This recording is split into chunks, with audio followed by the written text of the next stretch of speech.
Marahil, nandiyan na yan eh. Actually, nandiyan na naman sa ombudsman ang mga report na yan. At bubuklatin natin.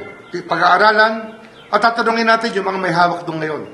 Mga may hawak at yung may tungkulin na hawakan ng mga kasong yon bago tayo dumating. Kailan po kayo magsisimula kaso?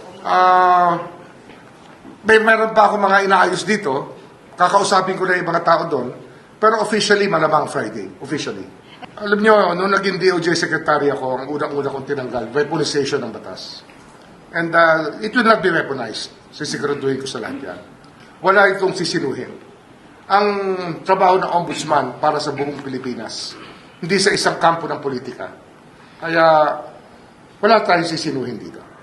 So yung DOJ policy na evaluate muna ang kaso file to weed out yung mga nuisance cases, will you be adopting the same sa ombudsman kung saan? Siyempre, dapat taasan na standard. Sabi ko nga, dapat mawala yung weaponization ng office.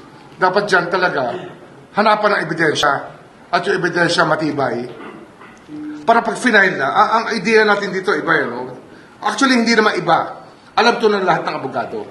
Pag kumpleto ka sa ebidensya at ang kaso ay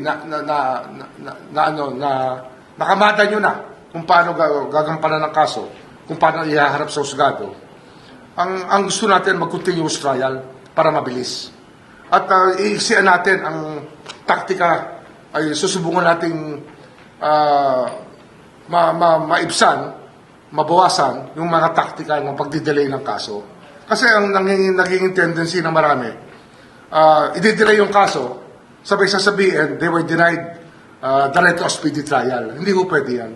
Dapat dito talaga yung benchmarking ng lahat ay magawa para bilisan natin ang trial ng kaso. Ayusin ang ebidensya para tuloy-tuloy ang takbo. And ano yan, pwede naman kausapin dyan ng makikipag-dialogue ako dyan sa Sandigan Bayan para magkasundo naman sa bagay na ito. Kasi nga, ang justice system, dalawa yan, hindi naman DOJ lang yan o ombudsman eh. Ang isang parte niyan talaga ang court system. Kaya pag-uusapan namin yan para hindi na manaig ang mga taktika para humaba ang mga kaso.